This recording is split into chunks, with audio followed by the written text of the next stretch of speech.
Welcome to the Poisoner's Cabinet. I'm Sinead. And I'm Nick. And this is your weekly podcast exploring the lives of the great poisoners, macabre murders, and captivating crimes from across the centuries, and creating curious cocktails inspired by the tales that we tell. And it's episode 211. Hurrah! Hurrah! Hurrah! Yay! Yay! How are you, Nick? I'm alright. You very well? Yeah. Ticking along. Just ticking along. Ticking along. We do a warm-up before we record the episodes each week to get us in the zone, and then we put that out on Cyanide Connoisseur. So we've been chatting for a while. Yeah, so there's a now. point of it of Come like, on. no, come along. Get on with it. Stuff to do. We don't wear out the good chat. It's more just absolute insanity of, what if you had toes on your face, what would you do with those toes? Like that sort of thing. And it's always good. But you're well. I'm very well. Oh, God. Yeah. What are you drinking? I have a delightful Negroni. You got the pre-cocktail cocktail. Yeah. Yeah. What are yeah. you drinking? Your I'm- 400th? No. I am drinking an espresso martini. Nick made me one. And you made another. And I made another, and that may come back to haunt me later. But I will be awake. That is the main Yes. thing. Unable to read, but you'll be awake. The pages are vibrating. Any poisonings this week? Probably. Probably. Who's got time to keep track of such things? Keep track of the poisoning or to do the poisoning? Well, either, really. You need a notebook Well, that's very true. or an assistant. Well, an assistant poisoner. Assistant maybe who logs down what you've been doing each day but does not know Just enough. a PA. Number 37 has been dealt with. And the PA is like, what's number 37? Never mind. Never mind. Just cross number 37 off the list. Yeah, that would work. I can do it with an assistant. Yeah, I like that. I think you should have an I assistant. actually think I should. Well, everyone write in with your applications. Would you like to be Nick's assistant? I am absolutely fine if people want to send in joke CVs to be your assistant. I mean, it'll be a hellish job. But the perks Very few. are very few. Very, very, very few. You know, the pay is dreadful, but the work is hard. Exactly. Yes. But by all means, everyone, write in with your CVs to be Nick's assistant. I'll be here, probably HRing this, so you'll be protected to a point. Up to a point. Up to a point, but you might just go, no. Yes. You haven't seen the contract. You're going to sign first.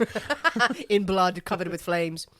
Wonderful. Well, speaking of signing your soul away for this podcast and just being delighted about it, I think it is time for us to thank our delicious Patreon subscribers. We most certainly shall do. So thank you very much this week to Olivia Wachowski. To the Forest Witch of Gravenstein. Bit fancy. To Nikki. To Rain. To Angela Aguilar. To Kira Chard. And to Richard Dill. Thank you very much. Oh, we had quite a mix there of herbs and Indeed. vegetables. Sorry, dill, chard, rain to help them grow. Actually, that sounded like the lineup to a delightful kind of medieval cottagecore story, like a fairy tale. Right. We got the Forest Witch. The Forest We got Witch, the, the Forest Forest Witch. Witch. Nikki, who's helping. Yes. Yeah, Rain, who is providing. And the rest of them. And yes. And the rest of that jolly band. The jolly band. They go through the forest. Of adventurers. Exactly. Yes, they're minstrels all together. Except for Rain, she's an element. An element? A weather. I'm thinking that second espresso martini was a really bad idea. I'm also thinking it's brilliant. Thank you, you delicious, sexy Patreon subscribers. We had fun-ish on Patreon this Ish. week. Well, it was an unsolved mystery of a brutal murder. It was, yes. Yes, it was pretty brutal. It was very brutal and very Yeah. well described. Yes, it was a lot of detail. There's a lot in of there. detail in the description. Yeah, but lots of bizarre stuff went on there. It's got a curious mystery. Yeah, the old false confessions coming out. It was odd. Yes. If you want to know what the hell we're talking about, please do consider joining us on patreon.com/The Poisoner's Cabinet, where we do extra episodes every single week. And we also put out bonus content such as outtakes, videos of cocktails. The book club meets on there every 6 weeks to discuss the filth that we're reading. It's not always filth, but sometimes it usually is. Well, we bring filth and snacks. What more do you want in life? Well, Nick, are you ready? Oh, for filthy snacks. Filthy snacks. Filthy snacks. Ready for some thick snacks? Thick snacks. Do you have thick snacks? We got sausages. Sausages. And out-of-date hummus. Out. And there may be some equally out-of-date olives. What a terrible platter. What an exciting treat. What a confusing meal this will be. Well, I'm ready for that. But are you ready to drink cocktails and talk about poison? Oh, go on then. No, we could drink poison and talk about cocktails. Oh, go on then. Oh, both. Oh, I think we should go with the first one, shall we? Okay. Hooray. It is my story this week, but we can't possibly have a story without a cocktail in hand. As you know, dear listeners, every week we choose a secret ingredient that is inspired by the tale that we tell and will flavour our cocktail of the week. My story, so my pick. And this week's secret ingredient is a box. A box. A box. A box. Get a box in a box in another box. What's in the box? What's in the box? What's in the Listen, box? there's so many jokes about boxes. What's in the box? What's in the box? My boy's a box, I tell you. So many It's options. just box puns all the way through. All there is. Anyway, A box. We box. had an alternate as the ingredient, but we realised we have sort of done it before. Yeah. Not quite done it before, but it was too close. But a box figures in this episode, and very well it does. Oh, I should hope so. Yes, but a box, it leaves a lot of things open. It does. Yes. And you were very loose in your description of the box. Well, I can give you some detail. Tell me about the box. Well, I can't tell you everything about the box, 'cause it's in the story. Oh, okay. But it's a wooden box. A wooden box, you say? It is, it is. Oh. It is frequently made out of either cedar or mahogany. That's like a coffin. Coffin not. box. A coffin box. What? Could have gone with coffin. No, it's not a coffin, Oh, Nick. okay. It's not. Otherwise, I would have fucking said coffin. Yes. But I'm sensing you're building to something now. Not really. No, right. Just killing time. Well, shall we go in the box? Get in the box. Right. Well, with a box With a box. as your ingredient, and Yes. it's a wooden box, not a lady box. I had to throw that in there because I knew you'd react. What have you come up with? Vile behaviour. We are having a Jack in the Box. Jack in the box. Okay, I'll accept that. How pleased I am. There's a box involved. There is certainly a box. In And a your man called box? Jack.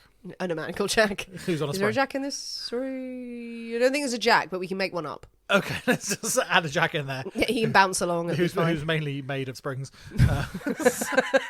We'll squeeze him in. It's fine. I think that'll work nicely. Absolutely. You can hold on to the image of Jack who's made of springs and just throw him into the story at any We'll point. just get him in there, absolutely. Any point where you feel like you're drifting off, if I'm doing some exposition, you can throw in Jack, made of springs. Well, now Jack came along. Jack came along, again bouncing weirdly. Wonderful. Okay, Jack in the Box Jack in the Box. feels full of surprises and Yes. jump scares. I think it is high time for us to hop into the poisonous cabinet kitchen and shake up a storm. So we'll see you in a We'll minute. see you in a bit.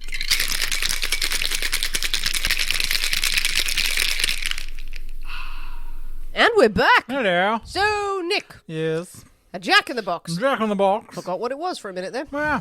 I was going to say coffin. A Jack in the Box. Now it is orange.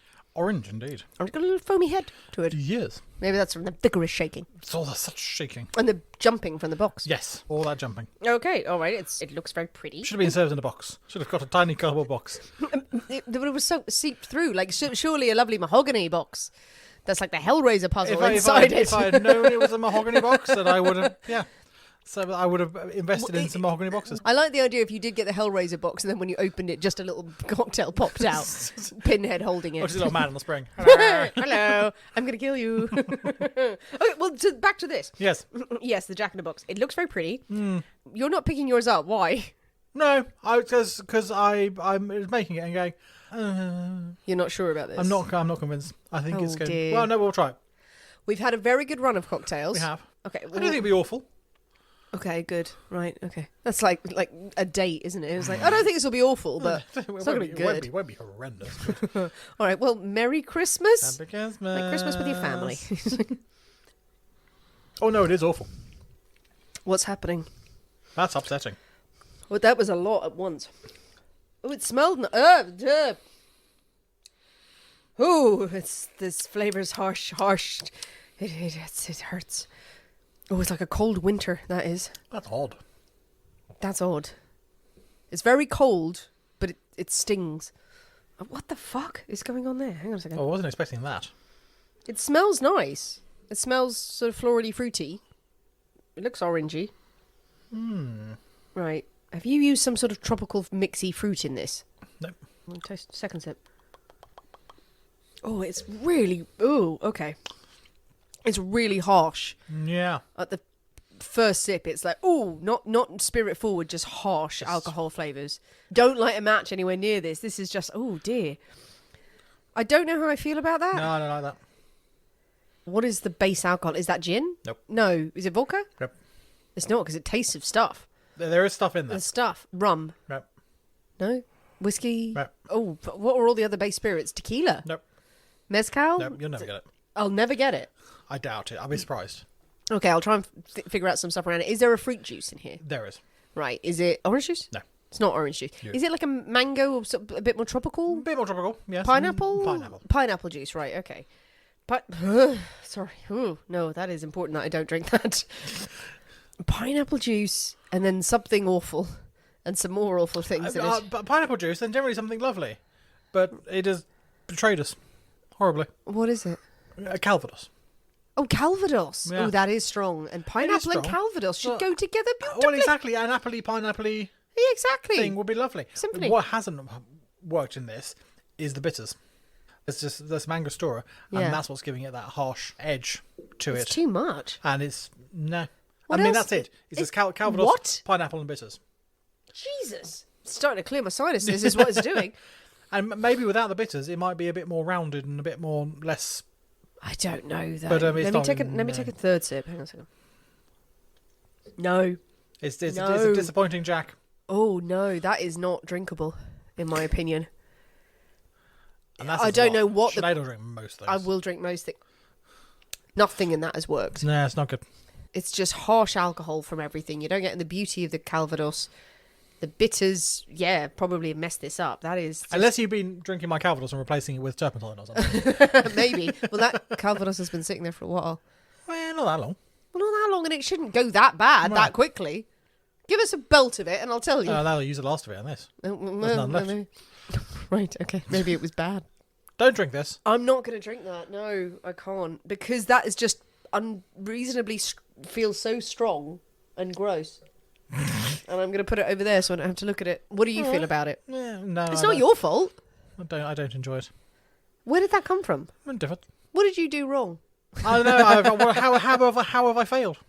I don't know that you have failed. I just think that's a bad I just think cocktail. it's not a particularly. Some people maybe love it. Maybe if it's a really amazingly aged, beautiful Calvados, it would sing through, but it just doesn't feel like it would.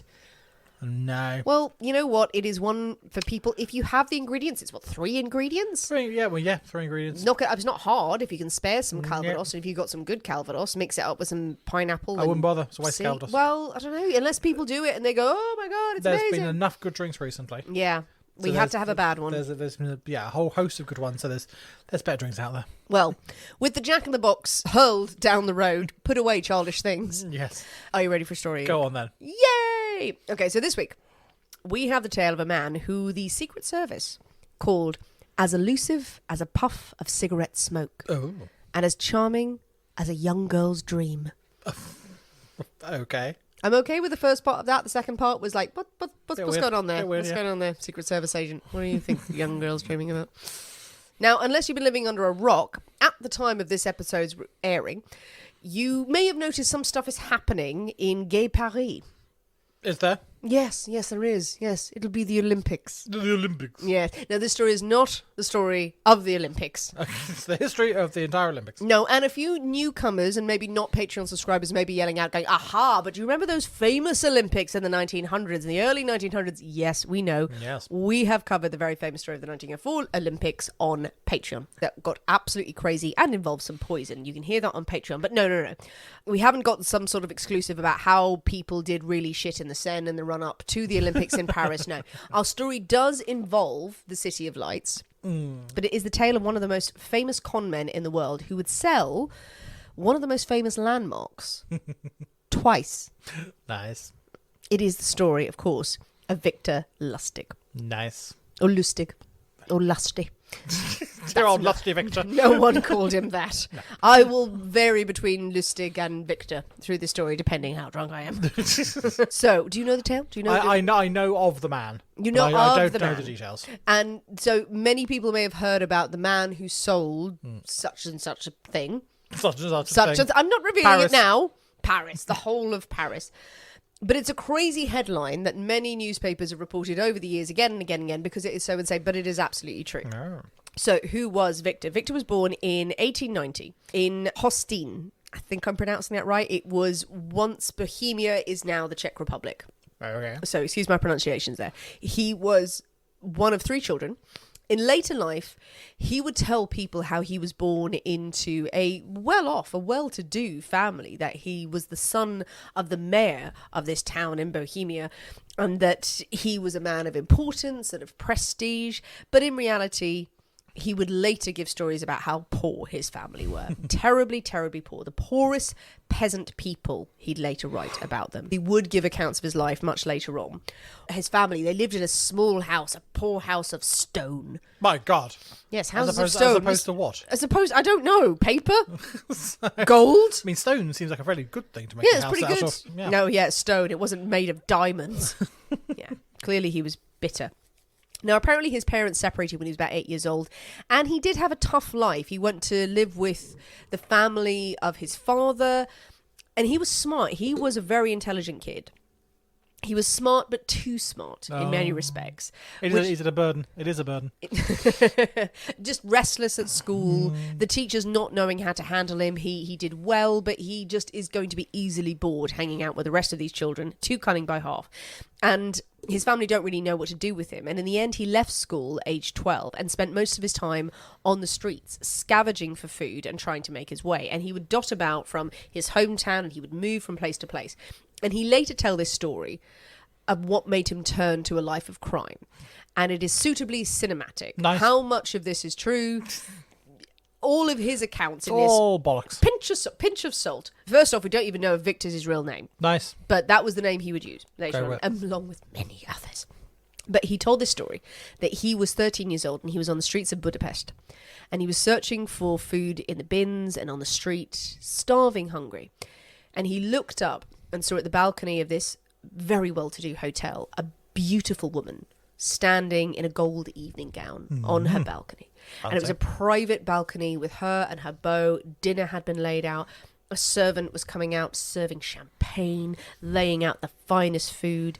The boy noticed that her beau was considerably older man, and they sat at the table, and the waiter was sort of sent away, and the man handed over a huge wad of cash to the young lady, and inside they went to complete their transaction. But what struck Victor was the fact they didn't touch the food. That this is a boy who'd been starving on the streets, as he would say, starving for weeks on end, and they had just left all of this bounty, and they could afford to do so. And he was so struck by the scene, not only because of the woman's beauty, but because of this waste. And he then decided that those who could afford to be so frivolous, while others starved, could afford to lose their money. Well, yeah, a reasonable sort of, fair enough, I get that. He started to learn how to trick and con his way through life. He thought, honest living, not for me. But clearly there are people out there with more money than sense, and more money than they know what to do with, so I may as well have it. Well, yes. So he starts off as a kid, panhandling, pickpocketing, housebreaking, the rough stuff. But the thing is, he's always got the gift of the gab as well. So he is caught a few times. He doesn't spend long spells in prison. He gets in trouble with the authorities, but he manages to talk his way out of it, even as a teenager. He then moves on to card tricks and gambling, and he hones his skills to such perfection. When he is dealing cards, he's using sleight of hand to win at card games, and he is charming people at the table. He's watching, he's learning the entire time, scoring more and more wins in the gambling halls, and many people are left lighter of pocket. He apparently, it was said by one person, he could make a deck of cards do everything but talk. Very good. He was also refining his appearance and demeanor. If he's going to start playing these games and he doesn't want to be a pickpocket all his life, he's going to start playing cards. Yeah, he's got to look the part. Yeah. He's got to fit in that environment. He does. He's got to be able to sit at a table with millionaires, with the rich and the fancy, middle class, whoever, people in the fine suits. So he's going to start refining himself. By his late teens, Victor could speak 5 languages. Impressive. And this was attested by the Secret Service agents later on. He could get by. How fluent he was, he would claim he was that fluent, but he could get by in those languages. He learnt them, enabled him to travel around Germany, Switzerland, France, and to pass himself off as a middle-class gentleman as he went. He would end up in Paris one of the first times he was there, and the author Jeff Maysh, who wrote a brilliant book about him. Now, in this account, he said that Victor studied bridge, poker, and female anatomy while in Paris. I don't You're right. I don't know if that's a turn of phrase or whether that's actually true. No. Because I was like listening to that back and reading it and going, did he though? Like you could study bridge and you could study poker and you could study female anatomy. Study the ladies. He studied the ladies, studied the way of ladies, and he would be a famous womanizer, very famous womanizer. People talked about it a lot and then didn't go to a lot of detail. But he had wives and lovers and many other things. But yeah, I'm not reporting that as direct fact. I couldn't tell whether the author was going like, oh, he studied this as in inverted commas. He may have been an expert surgeon. But it was in Paris, apparently, that he received the facial scar that would mark him out for the rest of his life. And lots of people later on would call him the Scar, because he apparently had hooked up with a young lady and her husband was very annoyed at Victor. So, well, yes, I'm sure he was. Yes, he broke a wine glass and used the jagged stem to carve a gash down the side of his face. Oh, Victor. Victor would, of course, use this to advantage. He didn't love the Scar. He didn't like being called the Scar. But he would later claim that he got it during a duel in Heidelberg. Why not? A duel in Heidelberg is as good a place as any to get a scar. Now, restless with land-based cons, Victor decided his place was going to be on the new transatlantic steamships that would go into America. Cons on the high seas, because these are big old ships where people are going to be on there for weeks at a time. And rich people. And they're rich people. And they like to play cards. They like to play cards and they like to gamble. Something to pass the time. And they'll also be interested in hearing some stories from people, maybe doing some investments. He started to slip aboard these ships, whether he conned his way into third class and then put on a fancy outfit to then go and walk amongst the first class passengers. But he would work his magic and swindle people out of money through his card game, sitting at the poker tables, working them over or smooth talking them. He met other con artists on the ships and he would learn from them. Nice. And he would take their advice about how best to work the rich marks and how to appear as one of them. He began to dress not just well, but exceptionally well. And he also used signals to other con artists at the card tables. So he knew who else was working the thing. The ship. But in the gambling room of the ship, you're going to have several tables set up and you'd have con artists in each of them and they're just kind of signalling to each other and just doing this. Here's a good one. They're about to tap out. Come over here. So he goes back and forth these transatlantic voyages and he hones his skill, he learns his art and he amasses enough money that in 1918 he arrives in New York and he decides he's going to settle in America for a while. He apparently arrives, plaid suit, a camel coat, a yellow cane, and champagne-coloured gloves. Delightful. And he bore the name Count Victor Lustig. That'll do it. He's made himself a count. Why not? No one's going to check. Exactly. No one's going to check these things, are they? So. No. And he would tell people that he was a count from X-plate blah blah blah in Europe. To all the Americans, no one was checking this and everything. He said he was from the Balkans and they were like, yes, Russia. He's got enough money to back it up, so no one's going to question it. He's got enough cash to back it up, and he would claim that he was a count who had lost his castle to those pesky revolutionaries. And his father was a good man and they were old money. He still had plenty of money, obviously, but the castle's been taken over, so I'm going to make my way in America. And everyone's a flutter. And he decided to dot around the USA, working cons in all manner of places. The thing that we have to remember about Victor, though, at this point, and as I will go on to say, is that Victor is not a quick con artist. He takes his time. He takes his time. He sets up a story beautifully. And he's not afraid to invest time and money into his cons. He's not afraid to spend. He's not afraid to flash the cash. Not just going, here's a wad of cash, give me some more. Well, spend money to make money. Absolutely. He will take people out. He will buy them stuff. He will invest in things. He will work this to a T. Some of the cons that he used, he posed, you'll like this, as a Broadway producer. Nice. Yep, seeking investment for shows that did not exist. Well, I mean, it's a dangerous world, theatre. I mean, shows, sometimes they fail. Don't get off the ground. They fail. And you lose your money. And he had a very good way of, every time something went wrong, he'd be able to convince them it was their fault. Yeah. Sometimes he worked cons at the horse races. He would have different systems for getting people to gamble money or people to lend him money for certain sure bets, and he would pay out a little bit and then they invested even more. He sometimes sold, apparently, fake historical documents. He would sell documents once owned by Marie Curie and Abraham Lincoln. I'm sure that probably went down well. Yeah. He sold a magazine an undiscovered Mark Twain story. Impressive. The magazine found out that this was not a Mark Twain story from Mark Twain's estate, called Lustig in and said, hey, this is just not on. No. And they're going to go, well, we're just going to have a go at you.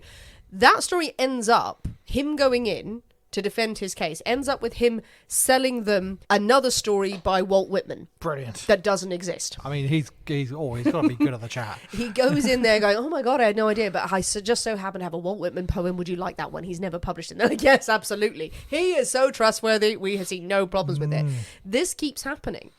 As I said, he plays the long cons, often doing the sort of scams that involved him having to have something in value, identifying a mark to help him return it or sell it. He'd found something. Sometimes it could be something like a pocketbook. And he would do the old trick of, oh, I found this pocketbook. Look, will you come with me to vouch for me to return it to its owner, and maybe there's a reward in it. And of course, the owner would be a mark of his. The owner would go, oh, okay, I can give you a reward, but, maybe I can give you a larger deposit if you would just give me some money to help to cash for this sort of, this check that I'm going to... It's very confusing. People end up handing over cash going, what the fuck just happened? I found a wallet in the street. He would involve accomplices every now and then. He would always convince people to part with more money, and they walked away feeling so secure until about several hours later when they went, hang on a minute. What's going on there? During his time in America, he married a woman named Roberta, who was very glamorous. She was a very fashionable lady. She was very happy with the lifestyle that Victor provided. Apparently fully believed that her husband was the son of a European mayor, and he was rich, or maybe she didn't want to know. Wow, yeah. It would be their daughter who would later write a memoir about her father, and she would talk about, and many biographers have covered this, is that he provided for them, give them food, furs, lavish goods, taught his daughter Morse code. Nice. As well, so they could give each other secret messages. And apparently her first words that she learned, someone did this as hyperbole, this definitely didn't happen, but her first words weren't mama or papa. They were beep beep dot dot. Yeah, they were don't talk to the police.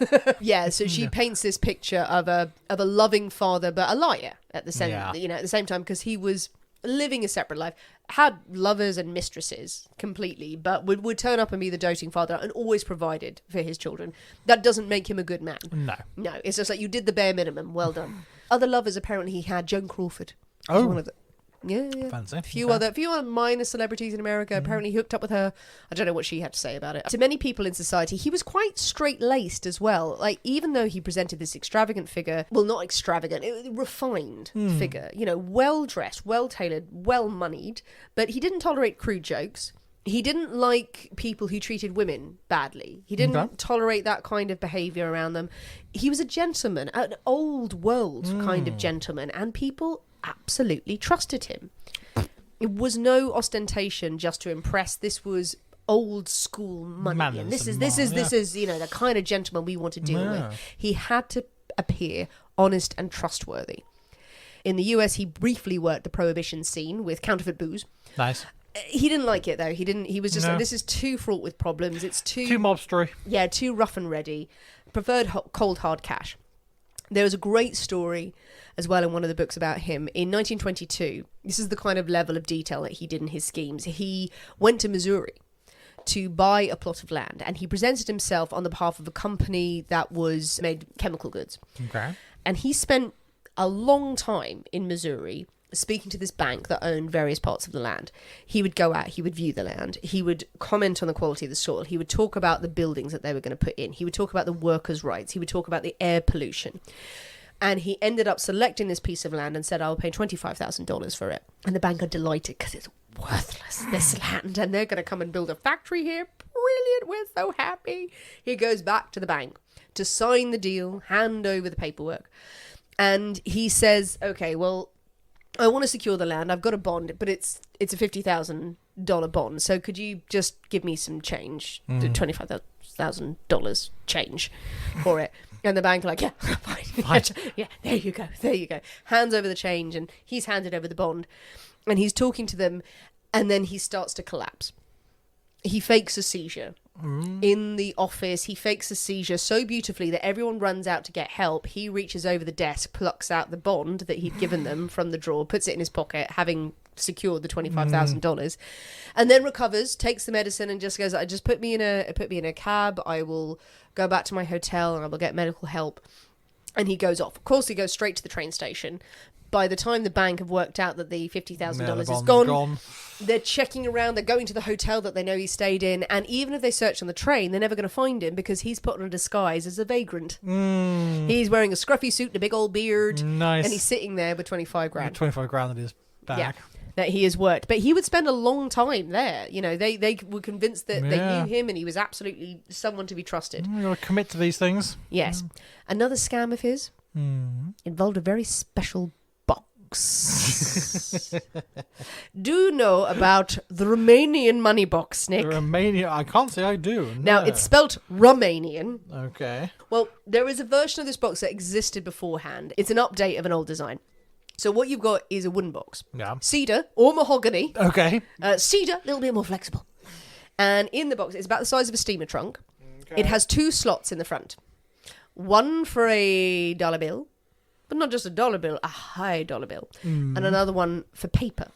And what you do is you put it in there, and this box also has rollers and wheels and a crankshaft outside of it. And you are going to counterfeit money with this box. Right. This was a box that Victor would tell people his father and his ancestors and everyone had worked on this design for years. What you do is you feed in a $100 bill through one slot and a piece of paper that is supplied with it. Comes with the box. Match it, feed it in, turn the handle.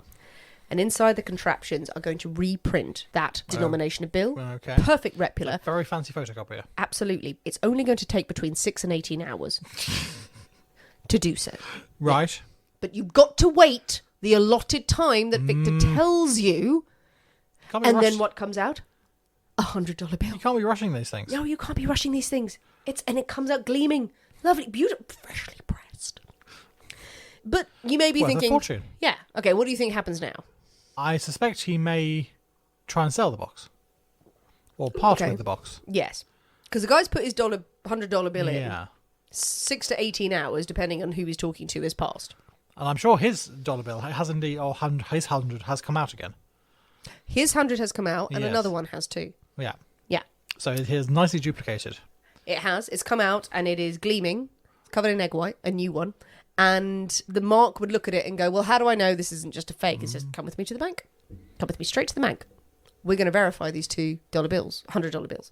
And he goes into the bank. They're verified. This is a genuine bill. It's absolutely true. Of course, Victor has put money in this box. Oh, absolutely. He has fed in a certain number, like even just $100 bill for that demonstration, or several. He's happy to put several in there. As soon as the bank verifies this $100 bill, he's okay. What do you want for it? What do you want? Any money? Absolutely. I can print my own money. Worth its weight in gold. Absolutely perfect. Of course, the Mark hands over any price that he likes. Victor runs off into the sunset.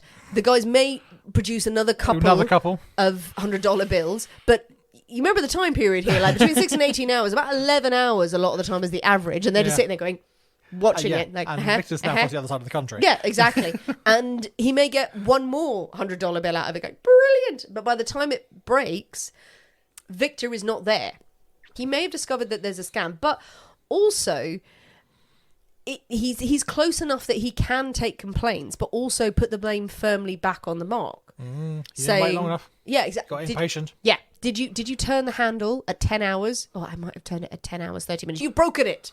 This is absolutely terrible. Oh, no, you're going to start all over again. Yeah, you're going to have to pay me for a replacement box now. So he sold these boxes in their multitudes, from anywhere between $25,000 and $100,000 to people, because they thought they could make money. Yep, anyone had a problem with it, it was their fault. They'd broken it. One time there was a sheriff in Texas, who had bought a box. Print his own money, found it to be faulty, tracked Lustig down. On this occasion, he apologised. Faulty box, I am so sorry, please. Just take your money and a little extra back. That was counterfeit money. So he'd hand it over and the sheriff was like, wait a minute.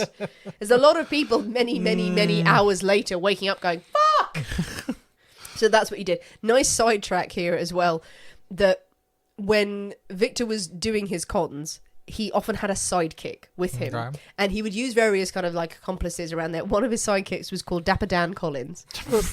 Nice. Who was a circus lion tamer and a death-defying bicycle rider. Brilliant.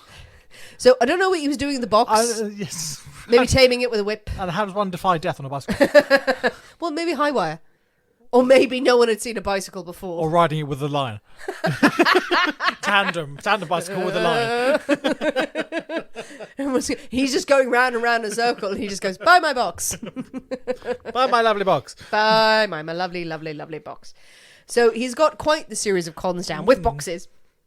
Lustig continued to live lavishly, wear the best clothes. He drove a purple Rolls Royce. Nice. And it was one of many Rolls Royces he had. Brilliant. But a purple one. Purple one. Can you imagine such Class. a thing? Visited plenty of brothels, had many sassy mistresses. He also had his 10 commandments of how to be a great con artist. So, number 1, be a patient listener.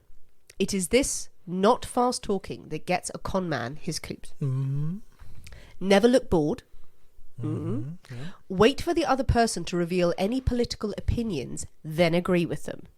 Mm-hmm. Let the other person reveal religious views, then have the same ones. Yeah. Hint at sex talk. Hint at sex talk. But don't follow it up unless the other person shows a strong interest. Well, that's just generally a lesson for life. Generally, really, isn't it? Hint at sex. Hint at sex, but don't follow it up unless someone shows a strong interest. Medium interest, you crack on, mate. You're hinting at sex talk. What? It doesn't say what time of day you should do this. Over breakfast? High tea. So how are you? Anyway, I enjoy a sex every now and then. I enjoy a sex. Would you like to do it at the same time in separate rooms? Separate with rooms, businessmen, obviously. But maybe. Never discuss illness unless some special concern is shown. Yeah. Never pry into a person's personal circumstances. They'll tell you all eventually. Wow, very true. Yeah. Never boast. Just let your importance be quietly obvious. Oh, nice. I love that. Like that.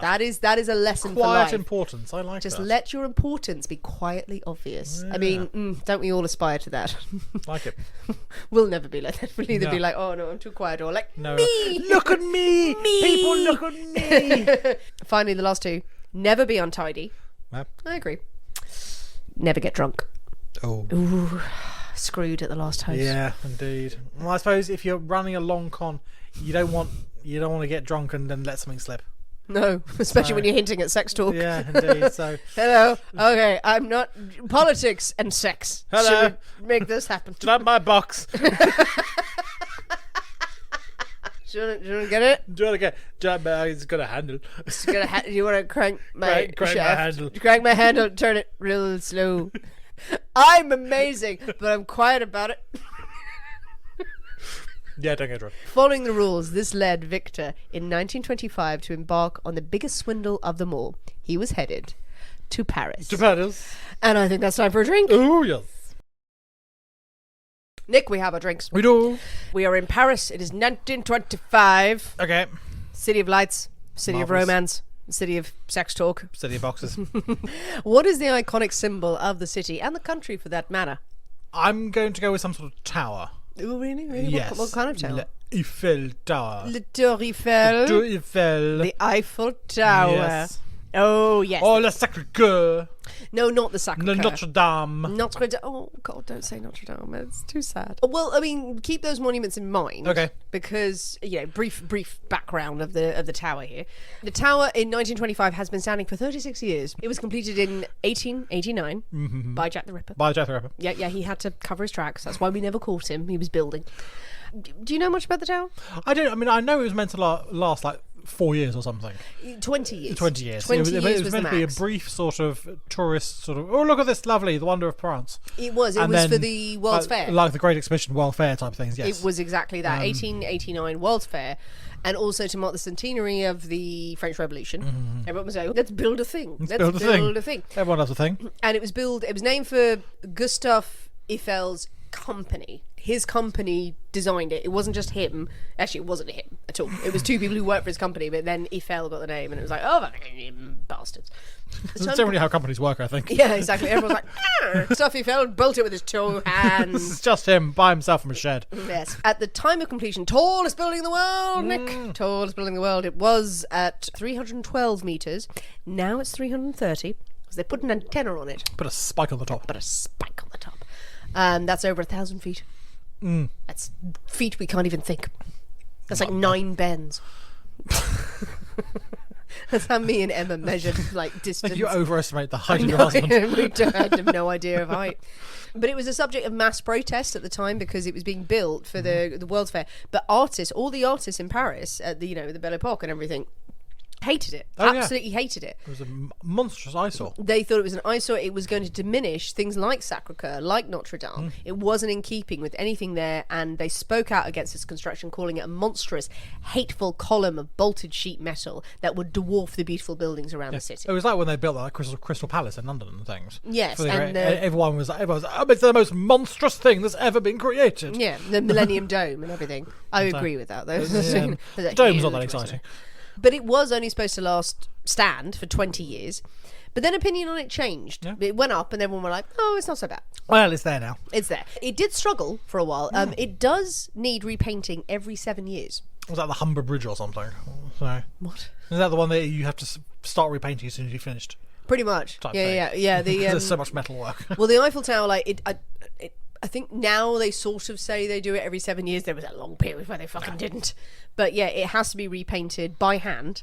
And it does take a fucking long time to do it, a couple of years, to sort of finish it. And they go, oh, Jesus Christ. And it's just been spruced up, obviously, for the Olympics in gold. Yellow gold. Oh, is it indeed? Yeah. Yeah, it's because it's sort of the ombre colour for many years, but they've sort of golded it up. It's not like shiny gold. It's kind of yellowy. It's not like, wow. It's got the light display on it now. I haven't been to Paris for 20 years, so neither have I. But you can photograph, put it on your own social media. But if anyone photographed it and tried to use it for commercial purposes, it is a public work of art. The lights, not the tower. So you can't. So yeah, be careful if you try and use that to sell your, skinny tea or something.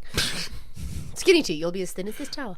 There you go, doing the work for you. But in 1925, there were worries about the tower's maintenance because they'd sort of let it stand and carry on. They'd put an antenna on top of it and going like, it can be a communications tower. It had a laboratory in at one point. It had a big old apartment that Gustav stayed in occasionally, and then other people stayed in, and now it's just a room. But it did need maintenance, and it was not in a great state. And there were many, many reports in the paper about how it was not only looking tired, but how was anyone going to be able to pay for this? How are the costs going to be covered by the government? It's spiraling, could be a hazard.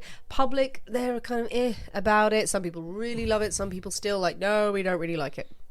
And reading one of these stories in a Parisian newspaper, Victor had found his next con. He was going to find someone to buy the Eiffel Tower from him.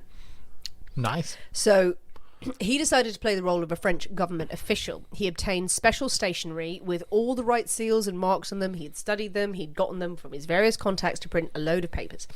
And then he sends letters to the countries, France's biggest scrap metal dealers, and calls them to a private meeting at a very nice hotel in Paris. And he needs to talk to them about the problems with the tower. In private, can't do this in public. It's not an official meeting, but here is my station. You know to take this seriously. He told them, because of engineering faults, costly repairs, and political problems I cannot discuss, the tearing down of the Eiffel Tower has become mandatory. And 7,000 tons of salvageable iron would be sold to the highest bidder. So, had to be kept quiet. All these people come on going, scrap metal. This is the biggest scrap metal we've ever seen. But also, we're very cool and tough. He sets up this entire meeting in this hotel. He plays the game for a long time in this meeting. He has done his research on the architecture of Paris. He knows everything about the Eiffel Tower. He knows everything about Notre Dame. He knows everything about Sacré-Cœur. He is able to discuss and give detail of why the Eiffel Tower will not stand in an overall kind of official way that everyone in there is convinced. They're all convinced. Nice. They're going like, oh my God, they're going to take down the Eiffel and it's not out of the realms of possibility at that time. Yeah. He is an knowledgeable professional man. And so he comes across and he says, we are going to take sealed bids for the Eiffel Tower, and I will take them back and we will consider them. And they're all on the edge of the seats and they're all discussing. But his ploy is not to target every man in the room and find the highest bidder and con them. Because some of the men in the room, they would start asking questions too soon. Yeah. What he wants is a patsy. He wants a proper mark. He needs to find someone who will be gullible enough that he can really do what he intends to do, is to extract the most money out of them with the least fuss. And he finds that mark in the form of André Poisson. A fishy man, if ever there was one. Sorry. Nice. So André Poisson was a hard-working man. He had risen to the top of his profession. He was working in scrap metal. Like the way people have written it, he'd risen to the ranks of like he was new money in scrap metal. It was like, really, is it that much of a big old game? He was sort of new to the scene, and he had a lot of money, but he was still keen to make his mark as an important businessman and to score proper deals. Victor sees him immediately, knows he's the man. He's the most gullible of all of them. And in this room, he says, okay, we'll take sealed bids for it. But then he takes Poisson aside and says, in a private conversation, says, okay, yeah, I like you. And Poisson's asking him lots of questions, going, no, I'm very keen. I would love to be considered for this. You can imagine in so many words. And Victor says, well, I just want you to know that how difficult this decision is for me, and for me to persuade all of my government officials. I'm on such a small salary. I really do find it difficult, and I have to tell you about this, but you can imagine how hard it is for me. And Poisson's like, oh, I know exactly what you mean. Exactly how difficult it is. Nudge, Let nudge. me help. Wink, wink. And he's like, stop winking. You've been doing this for 5 minutes. Victor has made the situation very clear to him that he will not only accept his bid, something to grease the wheels. Absolutely. Something to help him get ahead. Smooth decisions to be made. Poisson's not opposed to doing that. Make sure that he gets to the top of the pile. That's how business works. That's how business works. Victor basically walks away from the meeting. Accounts of exactly how much money do vary, but it's pretty much that he walks away with 70,000 francs. Some say that was the bribe that was given to him, but most say that it is portion of the bribe and the portion of the payment the man was willing to make for the, obviously it would be more for the scrap iron. He takes it away and goes, thank you very much, don't worry, I'm just going to go back to my government officials. Victor gets on a train to Austria, fucks off. Just laughing all the way. Yep. Meets his accomplices, and he had accomplices to help set up all these meetings. And he had told them that he was so convinced Poisson will not do anything. He will not do anything about it because he knows he's been scammed. Exactly. It's a bit humiliating. You can't really push yourself through as a clever, skilled businessman if you've been conned by someone. It's not something he's going to advertised. Absolutely. This is the gamble that Victor takes, and the gamble pays off. He would go to Austria and he would look through the newspapers for weeks afterwards. He leaves it a long enough time to see if there's any report of a scam.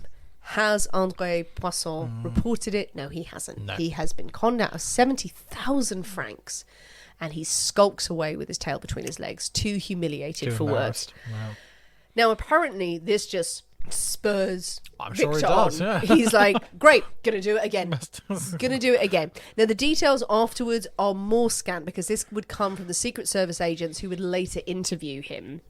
But Victor would say that he went back straight away later that year, not straight away, but later that year, he would go back and he pulled the scam again. He would pull the scam again. Now, there was some inference that he may have pulled the scam a couple of times and gotten bits of money, but certainly what is widely perceived to be the second time, he had gotten a mark, he had gotten some money, but the person had informed the authorities quicker this time. They weren't afraid of the embarrassment. They had reported Victor and his description to the police, so Victor goes, okay, I need to get out of Dodge. He heads back to the USA. But he would always claim, and people widely reported, he'd sold the Eiffel Tower twice. But in America, Victor's greed would lead him down to wilder scams and dangerous territory. What comes up must come down. Yes. It's always the way. He could have kept playing these scams and lived very comfortably, but he had a wife and a daughter and several mistresses and fancy clothes to buy, and he just apparently loved the chase, and he was very, very good at it. I can imagine it being quite addictive. That sort of thing, that rush of when you've actually successfully got away with something. It must be quite the thrill to be able to do that. It was all. So I'm not surprised he would want to carry on doing it. It was all a big gamble for Yeah. him, and people who knew him would talk about that. How one week he was flush with cash. You know, he was one of the richest men they knew, and then the next week he'd lost it all. But it's almost like his life is a big long poker game. Yeah. That he's And bluffing and very he's playing addictive, and he's yeah. got to lose some hands, but when he's up, he's up. But he keeps playing all of these games. He continued to scam wealthy businessmen in elaborate schemes, became more erratic and careless. There's even talks of when he was going to see these businessmen in their homes and giving them the scheme that he'd set out. He'd run upstairs and then steal from their house. And it was like, that's so not what he used to do. One person he stole from, public enemy number one. Oh, dear old Al. He did. That seems foolish. He conned Al Capone. He would have it. Apparently, and he did it in, again, a brilliant way. He told dear old Al, he'd gotten to know him, he'd gone to America, and he said he needed a loan for a scam he was running. Al Capone didn't mind loaning out money as long as he made his dollar back. And if you didn't make him money, there would be problems. There would be a lack of kneecaps. There would be a lack of kneecaps. Capone loaned him $50,000. In a certain period of time, 2 months later, Victor comes back, hands him the money back. $50,000, says, I screwed it up. I lost everything, but I would never con you out of money. I would never leave you out of pocket. I understand how important this is. I'm an honest man. I pay my debts. Here was your $50,000. And Capone was apparently so impressed and appreciated his honesty that he gave him $5,000. Okay. So for your family, go. Okay, we're not doing business again, but fair enough. There was no scheme. All he'd done was kept the $50,000 for 2 months and then come back with a sob story. So that's bold. That's risky. That is risky. But it seems like he's come back destitute on his knees, but still paid his debt to Big Al. Well, I would imagine there must have been some sort of interest. But Or something that the way it was told, whatever Yeah. he did, he paid his debts back, and it resulted in Al Capone giving him $5,000. Now, is that a story that Victor would later tell about how good he was? Apparently, he did run in with him. Oh, yeah. He didn't end up dead Well, yeah. or kneecapped. He's But yeah, still but reckless. The man's got balls, absolutely. The man has got brass balls. He would end up counterfeiting cash en masse in 1930, flooding the economy with around about $100,000 worth of fake notes every month Oh, God. for a period. And this is just going to attract more and more attention. Yeah. More and more attention from the authorities. He's got his box out again, everyone. got his box. He's got his box. It's a magical box. Lustig may have had up to 47 aliases and a trunk full of disguises that he would go around as a priest, a rabbi, a washerwoman, a bellboy. A man of springs. A man of springs. There we are. A man made out of springs. We have mentioned the box so many times, you haven't mentioned Jack here. So there he was, bouncing around on his springs. Entertaining Al Capone. There we are. Hello, look at me, look at me, look at me. No, he also posed as a bellboy to rob luggage and to sneak out of hotels when people were chasing him. But it doesn't take a genius after a while for this sort of level of deception and counterfeiting for the police to chase after him. He was chased by one agent, a man named Peter Rubano, for 10 years. It made it his mission. He was the Elliot Ness to his Al Capone. Chased him down. It was long and protracted. Eventually, in May 1935, while Victor was walking down Broadway in New York, he felt the hand on his shoulder from the agents, and they surrounded him and to arrest him for counterfeiting. And they'd gotten a tip-off from Victor's mistress, Billy May, because she found out he was knocking off another woman. Lustig had a key in his wallet that he was like, I'm not telling you anything about that key. And it's they a were secret key. Secret key. And they was open this up at Times Square subway station. Oh, look, $50,000 worth of money and the plates you used to print them. He was arrested while he was waiting trial. He was put in federal detention HQ in Manhattan. He broke out. Nice. He broke out. He snipped his way through the wires guarding the window in the toilet And he had made a rope from his bed sheets by wetting it, weaving it. He'd learnt it from another inmate. He used to use it for exercise, apparently. Oh. And he scaled down the wall of the building. And anytime someone looked up and went, "Why is a man scaling the wall of the building?" he took out a cloth and pretended to wash the windows. Nice.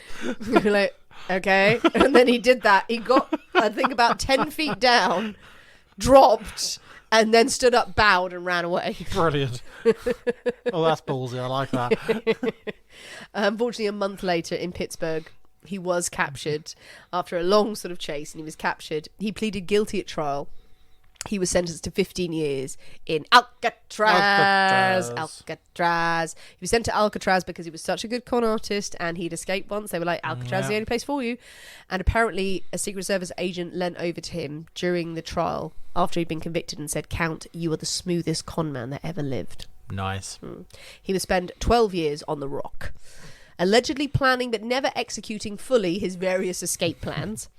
But he succumbed to pneumonia and died in a secure medical facility in Missouri in 1947. His death certificate had his profession as apprentice salesman. And that is the story of Victor Lustig. Oh, that's a very good story. If that is his name indeed. Yes, if that's exactly who he It was. probably isn't. He had many. He was like signed into Alcatraz on different names and everyone was like, "Who are you?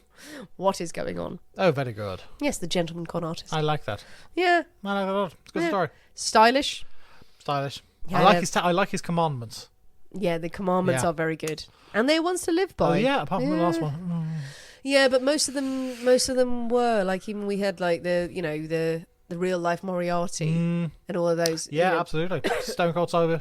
Stone cold sober. Don't drink. Yeah. Don't fuck about. It's gonna go wrong. Because you will get into trouble. Let other people do the talking though. But yeah, long old game. Yeah, but still kept absolutely. playing it. I know. I mean, it's going to become, like you say, it's like gambling. It's going to become addictive, and you need to do more and more crazy stuff to get that high, I suppose, of winning and of beating the system. Yeah. So it's not surprising he got somewhat reckless and crazy as he got older and as he had done all his big cons, and he just But can you live within your means in that sort of way? Can you? I mean, like, you obviously had very lavish lifestyle and wanted that lifestyle. I mean, once you got used to that, after so many years of living like that, I mean, to then suddenly go, oh no, now I'm gonna live in a small little one-bed studio flat somewhere, or it's gonna be difficult, especially if you're thinking, the ways that I can maintain this lifestyle. It's just I just got to do what I've done all my life. Because it worked. So, yeah, because it's worked so easy. Exactly. I've been successful at it all my life. So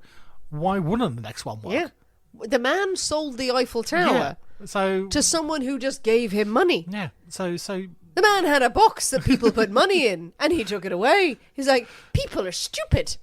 So why wouldn't it continue? Yeah. Why wouldn't it continue? It is. And unfortunately, it didn't. It didn't. Well, what do you think, people? What do you think of the story of Victor Lustig, or whatever his real name was? What do you think of his various cons that he pulled on people? The big box with the big crank and the printing machine. This was used in various forms before him and after him. So it's just one variation. He didn't invent the box. He didn't invent the box, no. But he had a hell of a story behind the box. And he would tell the story at length about how his family had come up with this foolproof formula. You know, he spun the yarn. You believe him. You believe him hands down. Yeah, absolutely. What do you think of the box? What do you think of the Eiffel Tower? You know, would you sell the Eiffel? Which monument would you sell? Yeah. Oh, that's a question. Yeah, there you go. Which one would you think you could flog easily? Or would you just be like going, here's a stone from the pyramids. There you go. Nick looks at it and going, well, my archaeology degree has not helped me here. No. They look stony. And do you have your own 10 commandments to live life or to live a life of crime? We won't tell anyone. Either. Yeah, absolutely. Tell us what you think. Jump on the comments of this episode. Share your thoughts, your feelings, your theories about the crime or any others we've ever discussed. But most importantly, don't.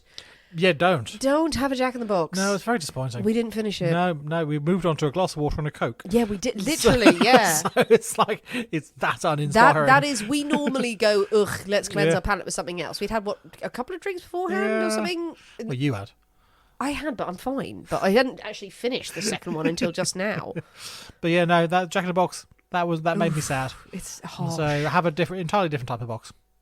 whatever box you fancy. What's in the box? What's in the box? What's in the box? That's not how he sounds, is it? No, it's 7, by the way. Like, he Oh, does is that what we're doing? What were you doing? No, you were doing 7. Or the Simpsons bit. You can trade it all in for the washer dryer or what's in this mystery box. The box. Everyone loves a mystery box. They do, a mystery box. So yeah, mix up something else because this is not good. You'll put out the recipe anyway. I'll put it out just for the sake of completeness. It'll be out there, but go with something else. Tag us in photos of the things that you are enjoying this weekend. Drinks, mainly. Things, yes. I mean... Find your own box-based activities and tag us in those.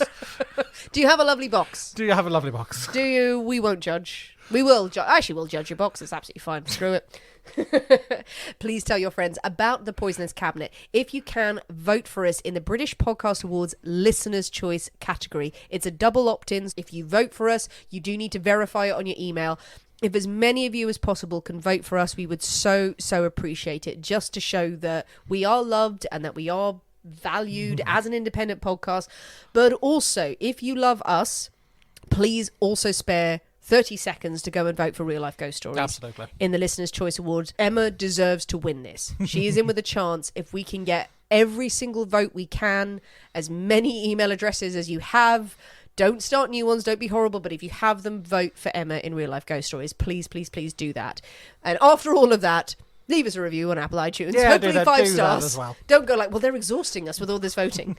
Join us on Patreon if you want to hear more from the Poisonous Cabinet every single week, and send us suggestions of more stories we can cover in the future. Thanks for listening, guys. We have been the people inside the Poisonous Cabinet. We will see you next week. And remember, your loved ones are trying to kill you. Bye.